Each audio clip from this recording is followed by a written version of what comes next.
வணக்கம். Israel Jebasingh. RBI grade B இந்த வருடம் பார்த்திங்கன்னா செப்டம்பர் 8ஆம் தேதி நடக்கவிருக்கிறது. ஆனால் அதே நாளில் வந்துட்டு இப்போது நான் முதல்வன் அந்த ஸ்கீமோடைய இதுவும் வந்து பார்த்திங்கன்னா சிவில் சர்வீஸ் எக்ஸாமுக்கானது அதுவும் செப்டம்பர் 8ஆம் தேதி நடக்கவிருக்கிறது. செப்டம்பர் 15 நடக்க இருந்த அந்த நான் முதல்வன் வந்துட்டு ப்ரீபோன் பண்ணி இருக்காங்க இப்போ செப்டம்பர் 8க்கு. இப்போ ஆர்பிஐ கிரேட் பியை பொறுத்தவரை இப்போ நம்மளுடைய ஆஃபீஸர்ஸ் அகாடமி ஸ்டூடெண்ட்ஸே கூட நிறைய பேர் சிவில் சர்வீஸ் ஆஸ்பிரன்ஸு அதுலேயும் இருக்கிறாங்க. ஒரு சிலர் ஆர்பிஐ கிரேட் பி இது பண்ணிவிட்டு திருப்பி யூபிஎஸ்சி சிவில் சர்வீஸ் எழுதி பாஸ் பண்ண மாணவர்களும் உண்டு.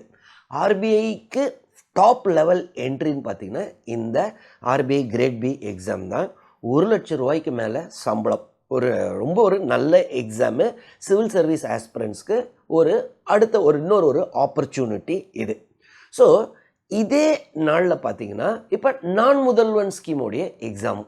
ஸோ நான் முதல்வன் ஸ்கீம்ன்றது சிவில் சர்வீஸ் ஆஸ்பிரன்ஸு ஒருவேளை அவங்க கவர்மெண்ட் ஜாபில் இல்லைன்னா அவங்களுக்கு ஒரு சப்போர்ட்டிவ்க்காக இந்த ஸ்கீம் அவங்கள சப்போர்ட் பண்ணுற மாதிரி இது வந்துட்டு மாதம் 7,500 ரூபா தராங்க.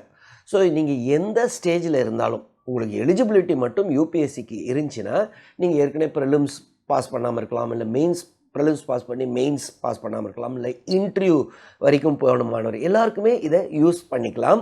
அடுத்த ப்ரிலிம்ஸ்க்கு மாதம் 7,500 ரூபான்றது ரொம்ப நல்ல ஸ்கீம். நிறைய மாணவர்களுக்கு இது உதவியாக இருக்குது. ஆனால் இதே ஒரே நாளில், ஏன்னா செப்டம்பர் 15 தான் நடக்க இருந்துச்சு, அப்போ ஏதோ குரூப் 2ஓட கிளாஷ்னு இப்போ செப்டம்பர் 8 மாற்றி வச்சுருக்காங்க. நான் முதல்வன் ஸ்கீமோடைய மெயின் இதே வந்துட்டு தமிழ்நாடு யூத்துக்கு நிறைய எம்ப்ளாய்மெண்ட் ஆப்பர்ச்சுனிட்டிக்காக. ஸோ அப்படி இருக்கும்போது இப்போ ஒருவேளை அவங்க இதை அட்டன் பண்ணுறாங்கன்னா, நான் முதல்வனை அட்டன் பண்ணுறாங்கன்னா அவங்களுக்கு ஆர்பிஐ கிரேட் பி இந்த வருஷத்துடைய ஆப்பர்ச்சுனிட்டி மிஸ் ஆயிரும். ஸோ இதை வந்துட்டு நம்ம கவர்மெண்ட் ஆஃப் தமிழ்நாடு இதை வந்து மாற்றி வச்சாங்கன்னா, அதாவது 8ஆம் தேதிக்கு பதில் 7ஆம் தேதி வச்சாலும், அந்த சனிக்கிழமை வச்சா கூட, இல்லை இன்னொரு நாள் ஏதோ ஒரு நாள் வச்சா அந்த மாணவர்கள் நம்ம தமிழ்நாட்டு மாணவர்களுக்கு ரெண்டுமே ஆர்பிஐ கிரேட் பியும் ஒரு ஆப்பர்ச்சுனிட்டியாக இருக்கும், இதுவும் நான் முதல்வன் ஸ்கீமும் இது யூஸ் ஆகும். இல்லைன்னு வைங்களேன், இதுவா அதுவான்னு சூஸ் பண்ணால் நிறைய பேருக்கு குழப்பம் வரும். ஸோ இதே மாணவர்களால் அதையும் கிளியர் பண்ண முடியும். அதுவும் ஒரு எம்ப்ளாய்மெண்ட் ஆப்பர்ச்சுனிட்டி. ஸோ இந்த வீடியோ பார்க்குற நீங்கள் உங்களுக்கு தெரிஞ்ச சர்க்கிள்லேயும் நீங்கள் இது பண்ணுங்கள். இது எப்படியாவது நம்ம தமிழ்நாடு கவர்மெண்ட்டுக்கு இது ரீச் பண்ணிச்சுன்னா அவங்க மாற்றினா ரொம்ப நல்லாயிருக்கும் அப்படின்னு எனக்கு தோணுது.